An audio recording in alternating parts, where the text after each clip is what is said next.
So the slope tells us basically the steepness of the line. There are positive slopes, there are negative slopes. Something that has no slope would be flat, like this, like a flat. Something that has zero slope is straight up and down. Positive slope, negative slope, uphill, downhill. There's lots of different ones. But for what we're doing here, we are not going to start with the little ordered pairs where it's like X, Y, and you plot the points. We're going to start with tables of information, and we're going to create equations that will tell us what the slope is. Now, I've always said that like what we learn is like a train, right? Like the stuff we did yesterday connects to what we did today and that connects to tomorrow, last week. So like the stuff we did last week was ratios and rates, remember? So it was like miles per hour, and you divided a ton. Remember doing that? You divide the first number by the second number, the first number by the second number. We did that a lot. Okay, we're gonna do that again, but we're doing it in terms of slope. So I'm gonna teach you some stuff that's maybe a little bit more advanced than you're used to, but you can do it. So it's like a train. Yeah. Okay. What? No. Slope. All right, so this basically the way that you find slope is you're going to write this down. So it's going to be the change in y. What? Just write what I write over the change in x. Okay. It's also written right here at the top.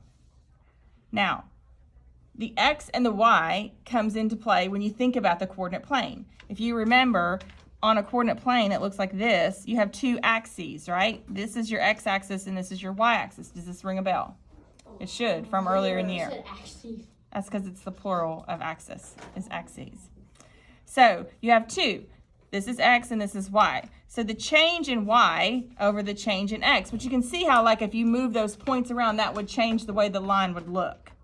So the change in y over the change in x. Anytime you have a table that looks like this, okay, this is your x and this is your y. We're going to label that right now. Put x and y on your table. So these are your x values and these are your y values. In fact, if you were going to plot these points, you would do them in ordered pairs that look like this. Like this one would be 5, 15. And this one would be 10, 30. Do you remember how this looks? Yeah. 15, 45, and 20, 60. These are called ordered pairs. We did this earlier in the year, but this is kind of just a review. So all you're doing is these are your x and these are your y's. You're taking the two numbers and making them an ordered pair. So if I was going to plot 5, 15 on a graph, you remember I would go over 5 and up 15 and put a point. Remember doing this? Okay, we're going to do more of it next week. Yes, Levi? I need the unit rate worksheet from last week. Okay.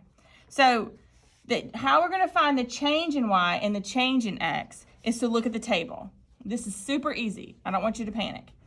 All right, so if we're going to look at the y's, okay, the change in y. If we go from 15 to 30 textbooks, what did we go up by? 15. We went up 15. It doesn't always have to be up. You could be going down. You can have a negative slope. If we go from 15 to 45, we were what? 15. Plus 15. And then 45 to 60. Okay. Plus 15. So you have to figure out if these are the same. If all of your changes from one to the next is the same. If one of these would have been like 20, that's not linear. That would have made your line be squiggly instead of straight. So 15, our change in y is 15. That's the change. Okay? I don't like it. I get it. Shh. Don't interrupt. Our change in x, if we go up from 5 to 10, we go up 5, right? Yeah. From 10 to 15, we go up 5, right? Again, are they the same? Yeah, so your change in x is 5. Now, think back to last week when we did miles per hour or calories per year or whatever, and it was always like top number divided by the bottom number. Do we see the trend here? We're doing this again. This is a rate. This is a ratio, just like we did last week. So your answer is going to be something per something. And in this example, we're looking at textbooks and students. So if it's 15 over 5, what's 15 divided by 5? 3. So this is going to be 3 textbooks per student. I was trying to tell you that you're just multiplying by 3 every time. Yeah, you can do it that way as well. 3 is 15, 10 times 3 is 30. But to find the slope, you have to make sure that it's linear, or you have to make sure that it will form a line. And to do that, this has to be the same. There has to be a trend. Can you see how this is the same as what we did last week, where it was miles over hours? Oh. Yes, right? It's a division problem. It's a fraction. All of this will come together. Like last week was the easier stuff. Don't stop where we were dividing. This week is we're taking tables and we're making ordered pairs and we're going to figure out the slope. Next week we're going to actually plot points, draw lines, and figure out the slope. Okay? All right, let's look at the second one. The second example says the band boosters are selling t-shirts at a linear rate. Again, here's linear. It means that it's going to be in a line. By 8 p.m., they had sold 25 t-shirts. By 10 p.m., they had sold 45 t-shirts. Find the slope of the line. Explain what the slope represents. Okay. So the difference in this one and the one before is we don't have a table. But this time, we're going to make our own table. So just hang on. Stick with me. Shh. So we're going to make our own table. So we've got X and Y, right? Let's make a table. We've got two things we're looking at here. We're looking at t-shirts and we're looking at time. Now, let's go back to last week. I told you something important about time. Where does time go? It's up. First. Time is always on the bottom of your ratio. Remember? Yeah. Okay, so if you see time, it goes on the bottom. So let's look at our table. Think about what we know. We know that the equation for slope is the change in y over the change in x, correct? Yeah. So if time is going to be on the bottom, time's going to have to be what, Jonathan? X. X. So this is time, and this is t-shirts. Make sense? So when you're looking at it this way, when you're making a table, we know that time is on the bottom of our ratio, and it's the bottom equation tells us it's the change in x. So time is always going to be the x value. So if you're plotting this on a coordinate plane, you've got x going this way and y going this way, it's going to be time and t-shirts if we were labeling, which we'll do next week. Okay, let's fill it out. What do we know? The Band Boosters is selling t-shirts at a linear rate at 8 p.m. Okay, so we know the time is 8 o'clock. They sold 25 shirts. See what I'm doing? Literally, you should be writing what I'm writing. Put your time and then your t-shirts. How many did they sell by 10? 45. 45. We already know this is linear, so we can go ahead and put it in like this. Did you say linear? Linear 2 means it's a hours. line. It tells us right here it's a linear. They sold 25. That's right. 20. 20. So if we go from 25 to 45, that's 20, right? Yeah. And the change in x is what, Bo? You just said it. 25. From 8 o'clock to 10 o'clock. 2 hours. So 20 divided by 2 is 10. And if we're going to do it like a ratio or a rate like we did last week, it's 10 t-shirts per hour. That's slow compared to normal graphics. Does this make sense? I'm pushing. This is stuff you haven't seen before. If you don't feel like you totally know what I'm saying, you shouldn't. This is new. It's easy. Once you get it, it's not hard. All right, let's go on down to the So bottom part. The answer would be 10. 10 t-shirts per hour, yes. So we're solving. You're looking for this. You're looking for the slope every time. And to find the slope, you have to put the change in y over the change in x.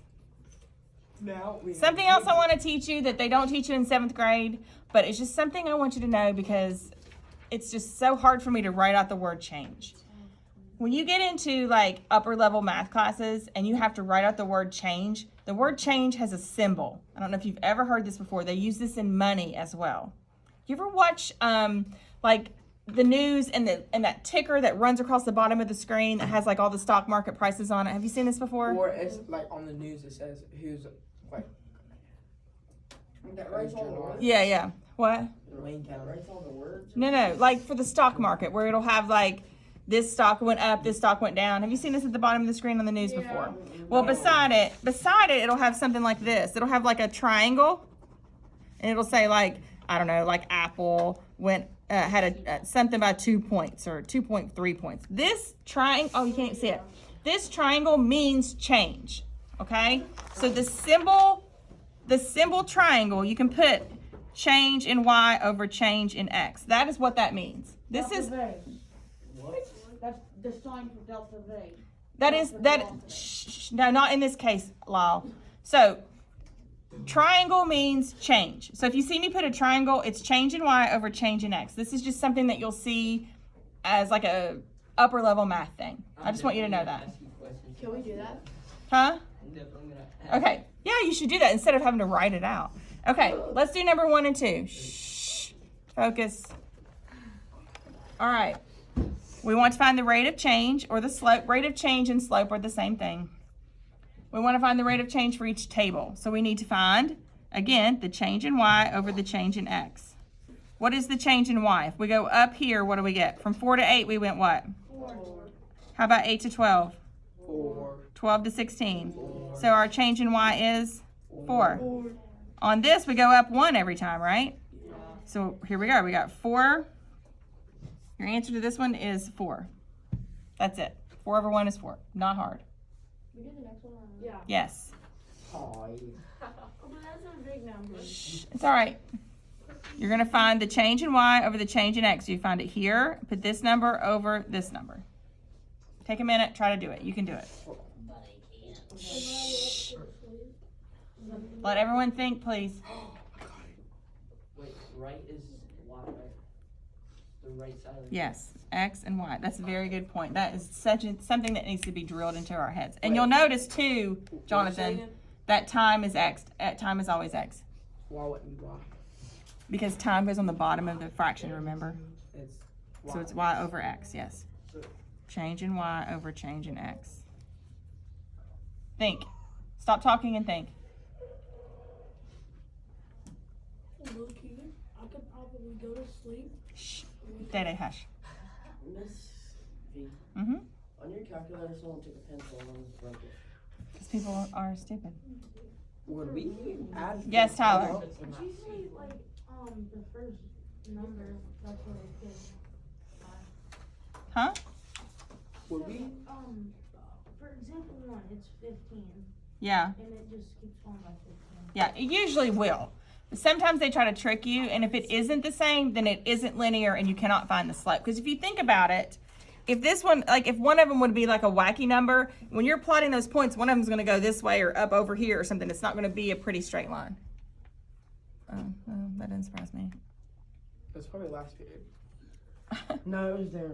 Okay. Anybody have an answer to this? If you do, don't yell it at me. Just raise your hand. Levi, what do you got? Well, now I don't want to answer. I do. Parker, what do you got? 60 miles per hour. What the heck? So, Hold on. shh. On this one, we went from 120 to 240. So we went up 120, up 120, up 120, right? That'd be the answer. So our change in y is 120 over change in x, which is up 2, up 2, up 2. So it's 60 miles per hour. We are learning. This is new. So it'd be 120 divided. Yes, just like last week when we did the top by the bottom, over and over.